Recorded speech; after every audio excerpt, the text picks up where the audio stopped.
Un animal tue plus d'êtres humains en Afrique que le lion, le crocodile et le serpent réunis. Pas de griffes spectaculaires, pas de rugissement qui glace le sang, juste une mâchoire capable de couper un crocodile adulte en deux, d'un seul coup. Personne ne le voit venir, personne ne le voit repartir. Et le pire, aucun prédateur sur Terre n'ose s'approcher de lui. 12 animaux dans cette liste n'ont littéralement aucun ennemi dans la nature.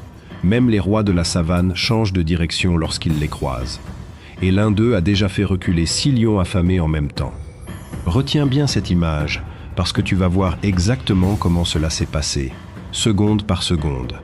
Abonne-toi maintenant, parce que dans 2 minutes, tu vas réaliser que toi non plus, tu n'aurais eu aucune chance contre ces 12 animaux. Le numéro 1 de cette liste n'est pas celui que tu imagines. Ce n'est pas celui qu'on te montre dans les documentaires. Et pourtant, rien, absolument rien, n'ose se mettre sur son chemin. Reste jusqu'à la fin. Maintenant, commençons. Numéro 12.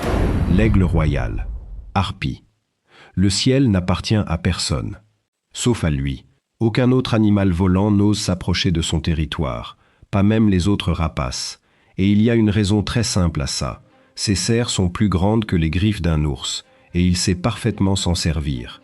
Un jeune cerf broute tranquillement, la tête baissée. Il ne voit rien venir, il n'entend rien venir, parce que ce prédateur ne fait pratiquement aucun bruit en vol. 3 secondes plus tard, ses pattes ne touchent plus le sol. Il est suspendu à 30 mètres de haut, les serres refermées autour de lui comme un étau qui ne dessert jamais, et sous lui, le vide. Voilà ce qui devrait vraiment te glacer le sang. Ce rapace est capable de soulever dans les airs un animal presque aussi lourd que lui-même. La plupart des oiseaux de proie chassent des rongeurs, des lapins, des proies légères. Lui, non. Il vise des cibles que d'autres prédateurs n'oseraient même pas approcher au sol. Et c'est là toute la différence avec les prédateurs qu'on connaît. Pas besoin de rugir, pas besoin de charger, de montrer les crocs, de faire fuir la forêt entière avant d'attaquer. Il n'a besoin que d'une chose, de l'altitude et du silence. Personne ne le défie, parce que personne ne le voit arriver à temps. Au sommet du ciel, il n'y a qu'un seul propriétaire, et ce n'est certainement pas toi. Numéro 11, le grand requin blanc, 5 mètres de long, presque 2 tonnes de muscles, une mâchoire capable d'arracher plus de 100 kilos de chair en une seule bouchée. Dans l'océan, ce nom suffit à vider une plage entière rien qu'en étant prononcé. On imagine souvent le requin blanc comme une machine à tuer qui fonce droit devant elle, sans réflexion. C'est faux, et c'est justement ce qui le rend terrifiant. C'est un chasseur méthodique, capable de rester immobile pendant des heures sous une plage bondée de baigneurs, sans qu'un seul d'entre eux ne se doute de rien. Une plage un jour d'été. Des dizaines de nageurs, des enfants qui éclaboussent, des rires qui portent jusqu'au rivage. Personne ne regarde vers le fond, personne n'a de raison de le faire. Pourtant, à 15 mètres de profondeur, une silhouette immobile observe chaque mouvement à la surface depuis déjà plusieurs minutes. Elle évalue les tailles, les formes, les vibrations dans l'eau, elle n'a encore rien décidé. Et c'est justement cette attente, ce calcul silencieux avant même la première morsure, qui rend ce prédateur différent de tous les autres. Pas de vitesse fulgurante nécessaire, pas de force brute affichée en avance. Juste la patience d'un animal qui sait qu'il n'a jamais besoin de se presser, parce qu'il n'a presque jamais rien à craindre. Sur toute la planète, un seul autre animal marin ose sérieusement le défier. Mais dans cet océan-là, face à toi, il n'y a qu'un seul prédateur qui compte vraiment, et tu viens de le rencontrer. Numéro 10, l'ours polaire. Sur cette planète, il existe un endroit où même le froid le plus extrême ne fait pas peur au vrai maître des lieux. 600 kilos, une seule patte capable de fracasser le crâne d'un phoque adulte d'un seul coup, à travers la glace. Et dans tout l'Arctique, aucun animal terrestre n'a le poids, la force ou le culot de lui disputer son territoire.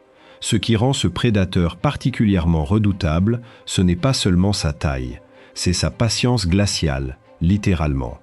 Il peut rester immobile pendant des heures au bord d'un trou dans la banquise, sans un mouvement, attendant qu'un phoque remonte respirer.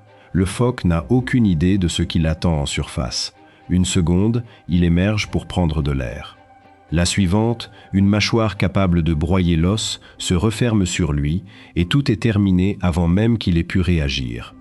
Et voilà le détail qui change tout. Contrairement à la quasi-totalité des grands prédateurs de la planète, celui-ci ne fuit jamais un humain par instinct. Il ne considère pas l'homme comme une menace à éviter. Il le considère parfois, tout simplement, comme une source de calories comme une autre. Aucune peur naturelle, aucune hésitation programmée par des millions d'années d'évolution face à nous. On associe souvent le blanc à la pureté, à la douceur, aux images d'ours en peluche vendues aux enfants. Rien n'est plus trompeur. Sous cette fourrure immaculée se cache le plus grand carnivore terrestre encore en vie aujourd'hui, seul sur son territoire, sans rival, sans limite et sans la moindre raison de reculer devant qui que ce soit. Numéro 9, le crocodile marin. Il existe un reptile sur cette planète capable de faire quelque chose que presque aucun autre animal n'ose tenter. Chasser un requin et gagner. Des cas ont été documentés. Pas une légende de pêcheur, pas une rumeur qui circule sur Internet. Des faits.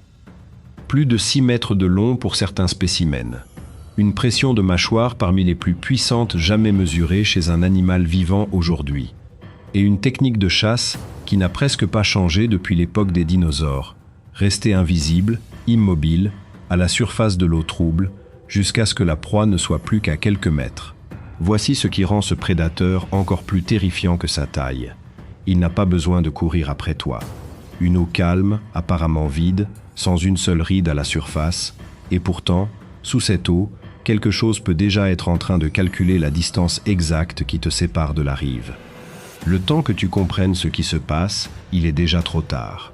La morsure arrive en une fraction de seconde, suivie d'une rotation brutale dans l'eau, une technique que les spécialistes appellent la roulade de la mort, conçue pour désorienter et immobiliser n'importe quelle proie, peu importe sa taille. On pense souvent que les rivières et les estuaires sont des zones sûres, loin des vrais dangers de l'océan. Faux, complètement faux. Dans certaines eaux, le prédateur le plus dangereux n'est pas celui qui nage au large.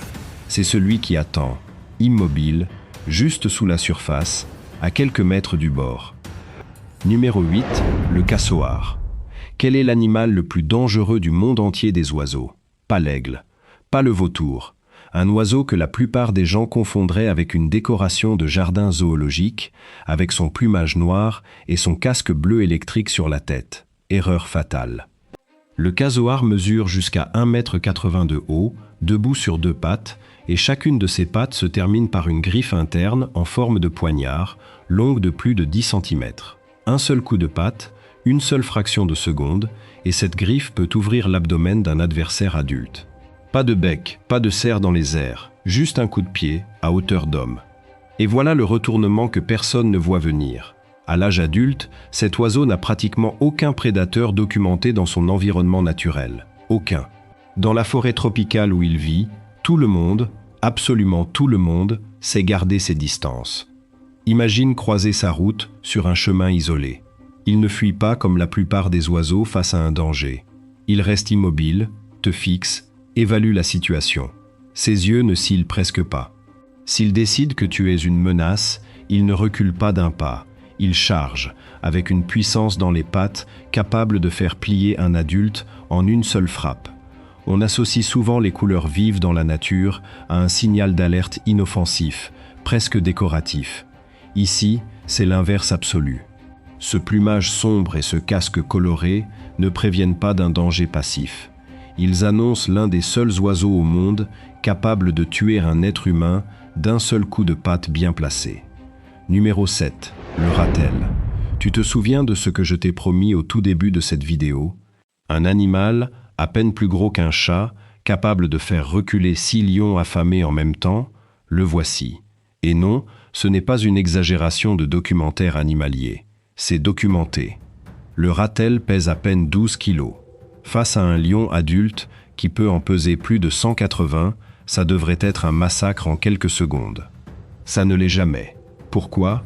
Parce que sa peau est si épaisse et si lâche autour de son corps qu'elle absorbe les morsures, les griffures, presque tous les coups, en se retournant littéralement dans sa propre fourrure pour mordre celui qui l'attaque en retour.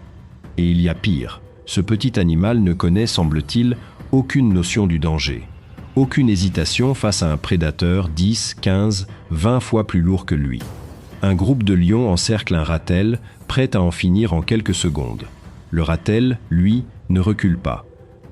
Il fonce droit vers le plus proche, mord, se retourne, mord encore, jusqu'à ce que les lions, un par un, préfèrent abandonner la scène plutôt que d'insister. Le livre Guinness des records l'a même officiellement classé comme l'animal le plus intrépide du monde. Pas le plus fort, pas le plus grand, le plus intrépide. Alors la prochaine fois que tu penses que la taille détermine qui domine la savane, souviens-toi de ce petit animal noir et blanc qui n'a jamais reçu le mémo comme quoi il était censé avoir peur. Numéro 6. L'autruche. 70 km/h. Sur Terre, en ligne droite, aucun prédateur d'Afrique ne peut suivre ce rythme plus de quelques secondes. Le guépard, le plus rapide de tous, s'épuise après une courte poursuite. L'autruche, elle, peut maintenir cette vitesse sur de longues distances, comme si la fatigue ne faisait tout simplement pas partie de son équation. Mais la vitesse n'est même pas sa vraie arme, c'est la jambe. Une seule jambe, propulsée vers l'avant avec une force suffisante pour briser la colonne vertébrale d'un lion adulte. Pas l'assommer, pas le blesser, la briser net. Certains prédateurs qui ont tenté leur chance ne se sont jamais relevés de cette rencontre. Alors pourquoi si peu de prédateurs osent s'y attaquer? Le calcul est simple et brutal. Un lion affamé peut chasser une gazelle sans grand risque. Face à une autruche, le risque devient personnel. Une seule erreur de timing, un seul coup mal évité, et c'est la fin de la chasse, définitivement, pour le prédateur lui-même. Un lion s'approche, bat sur ses pattes, silencieux dans les hautes herbes, persuadé d'avoir l'avantage de la surprise. Mais l'autruche l'a repéré depuis longtemps. Son œil, l'un des plus grands de tout le règne animal, capte le moindre mouvement à des centaines de mètres. Elle ne panique pas. Elle se retourne, fait face et frappe avant même que le lion n'ait pu finir son approche. La scène se termine en une fraction de seconde et rarement en faveur du prédateur. Alors la prochaine fois que tu vois une autruche, oublie l'image de l'oiseau ridicule qui court en rond dans les dessins animés. Ce que tu as devant toi, c'est un animal qui n'a jamais eu besoin de voler pour survivre, parce que rien, absolument rien au sol, ne peut se permettre de la sous-estimer deux fois. Numéro 5. L'Ariranha, une loutre géante. Sur le papier, ça sonne presque mignon. La réalité, dans les eaux de l'Amazonie, est complètement différente et beaucoup plus violente que ce que son allure joueuse laisse imaginer. Seule, l'Ariranha ne pèse qu'une trentaine de kilos, rien face à un jaguar ou un caïman adulte largement plus lourd et plus puissant qu'elle. Mais elle ne chasse jamais seule. Elle vit et se déplace en groupes soudés, parfois plus de 10 individus, et c'est précisément là que tout bascule complètement. Des biologistes de terrain l'ont confirmé directement sur place. Même le jaguar, le prédateur le plus redouté de toute la forêt amazonienne, préfère éviter d'engager un groupe entier d'ariranhas. Imagine la scène depuis la rive. Un caïman, largement plus gros que n'importe quel individu du groupe pris séparément, glisse silencieusement vers l'eau, en quête d'un poisson facile pour son repas. En quelques secondes à peine, il se retrouve encerclé de tous les côtés. Pas un seul animal en face de lui, mais 10, 12, hurlant, plongeant, mordant en même temps. Le nombre change absolument tout à cette équation. Le caïman, seul contre une meute organisée et coordonnée, préfère souvent battre en retraite plutôt que risquer une blessure fatale dans une rivière déjà infestée de piranhas. C'est là toute la leçon brutale de cet animal. La force individuelle ne compte presque rien face à une coordination parfaite. Une seule ariranha n'est qu'une proie de plus dans la chaîne alimentaire amazonienne. 10 d'entre elles ensemble deviennent une force que même les plus grands prédateurs du continent préfèrent ne jamais tester deux fois. Numéro 4. Le panda géant. Un pelage noir et blanc, une démarche lente et maladroite, un régime alimentaire composé à 99% de bambou. Tout, absolument tout dans l'image du panda géant crie l'inoffensif. Et c'est exactement le piège dans lequel presque tout le monde tombe. Sous cette allure de peluche géante se cache une force de morsure comparable à celle d'un lion adulte. Des mâchoires puissantes, développées à l'origine pour broyer des tiges de bambou parmi les plus dures de la forêt, capables aussi de fracturer un os sans effort particulier. Un animal qui passe ses journées à mâcher tranquillement possède, en réalité, l'un des outils les plus redoutables de toute la forêt chinoise. Et voilà le détail que presque personne ne connaît. À l'âge adulte, le panda géant n'a pratiquement aucun prédateur naturel documenté. Un seul cas rarissime de tigre s'attaquant à un panda a été enregistré, et même dans ce cas, l'issue n'a rien eu d'une victoire facile. Pour tout le reste des prédateurs de la région, le calcul est simple, le risque dépasse largement la récompense. Imagine croiser un panda dans la forêt, penché tranquillement sur une tige de bambou, l'air totalement absent du monde autour de lui. Rien dans cette posture ne suggère un danger, mais qu'il se sente menacé, ne serait-ce qu'une seconde, et cette même mâchoire capable de réduire du bois dur en miettes peut se refermer avec une force que peu d'animaux de la forêt osent tester. La nature adore ce genre de contradiction. Elle prend l'un de ses animaux les plus adorés, les plus photographiés, les plus vendus en peluche à travers le monde entier, et elle lui donne, en silence, les armes d'un véritable prédateur au sommet de la chaîne alimentaire. Numéro 3. L'orque. Il n'existe pas un seul océan sur cette planète où cet animal accepte de partager le sommet. Pas un seul. Du Pacifique glacial à l'Atlantique tropical, partout où l'orque nage, elle nage seule au sommet de la chaîne alimentaire. Jusqu'à 9 tonnes de muscles purs, organisés en groupes familiaux, capables de communiquer avec des dialectes propres à chaque clan, transmis sur plusieurs générations. Ce n'est pas seulement un prédateur puissant, c'est un prédateur qui réfléchit, qui planifie, qui enseigne des techniques de chasse à ses petits, année après année. Et voici le fait qui dépasse tout le reste sur cette liste. Des orques ont été documentés en train de chasser des baleineaux de baleines bleues. Le plus grand animal ayant jamais existé sur Terre, plus lourd que n'importe quel dinosaure connu, et ses petits ne sont pas à l'abri d'un groupe d'orques déterminés. Une mère baleine bleue nage lentement, son petit tout près d'elle, dans une eau apparemment calme. Au loin, des ailerons noirs surgissent à la surface, un par un, silencieux, coordonnés, se rapprochant en formation. Ce n'est pas une attaque isolée et chaotique. C'est une chasse organisée, où chaque orque connaît déjà son rôle avant même que la poursuite ne commence. Aucun requin, aucun autre mammifère marin, absolument aucune créature des profondeurs n'ose défier ce niveau d'organisation. Dans l'océan, la vraie couronne n'appartient pas au plus gros. Elle appartient à celui qui chasse en équipe. Numéro 2, le lion. Un seul rugissement, et c'est un territoire entier de plusieurs kilomètres qui se vide en quelques minutes. Pas besoin de charger, pas besoin de montrer les crocs, juste le son.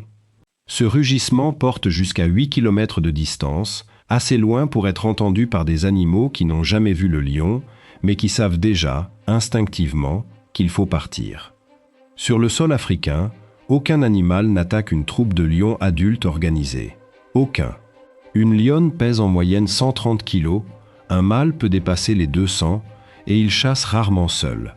C'est précisément cette coordination, cette capacité à encercler une proie en silence avant même le premier assaut, qui transforme chaque chasse en une opération presque impossible à contrer. Imagine la force brute d'un mâle adulte comme l'équivalent d'une moto lancée à pleine vitesse, qui te percute sans jamais ralentir. C'est à peu près ce que ressent une proie au moment de l'impact, avant même de comprendre ce qui vient de se passer. Et pourtant, le vrai pouvoir du lion n'est pas dans sa force individuelle. C'est dans la peur qu'il inspire avant même d'agir. Des hyènes en groupe, des léopards solitaires, des buffles massifs, presque tous préfèrent changer de direction plutôt que de croiser une troupe en mouvement. Le lion n'a même plus besoin de prouver sa domination à chaque rencontre. Sa seule présence a déjà réglé la question depuis longtemps. C'est ça, la vraie définition d'un roi. Pas celui qui se bat sans arrêt pour garder sa couronne. Celui dont personne, absolument personne, n'ose même tester l'autorité. Numéro 1. L'hippopotame. Et voilà. Celui qui tue plus d'humains en Afrique que n'importe quel autre grand mammifère du continent. Plus que le lion. Plus que le crocodile. Un animal herbivore qui ne mange que des plantes et qui pourtant fait partie des créatures les plus mortelles de tout le continent africain. Sa mâchoire peut s'ouvrir à plus de 150 degrés, presque à angle droit, et se refermer avec une pression suffisante pour couper un crocodile adulte en deux d'un seul coup. Imagine un étau industriel capable de sectionner un tronc d'arbre en une seconde. C'est à peu près la puissance brute qu'on parle ici, logée dans la mâchoire d'un animal qu'on associe encore, à tort, aux dessins animés pour enfants. Et voici ce qui rend cet animal encore plus terrifiant que sa force. Il peut courir à plus de 30 km à l'heure sur Terre, malgré son poids qui dépasse souvent la tonne et demie. Un animal de cette taille ne devrait pas pouvoir se déplacer aussi vite. Il le fait quand même. Aucun prédateur adulte, pas même une troupe de lions organisée, n'ose s'attaquer sérieusement à un hippopotame en pleine possession de ses moyens. Territorial, imprévisible, capable de basculer d'un calme apparent à une charge totale en une fraction de seconde, sans le moindre signe avant-coureur. On l'appelle souvent, à tort, un doux géant des rivières africaines. La réalité est brutalement différente. Ce n'est pas un géant doux. C'est un géant qui n'a jamais eu besoin de crocs ni de griffes pour rester, sans contestation possible, le numéro 1 absolu de cette liste. 12 animaux.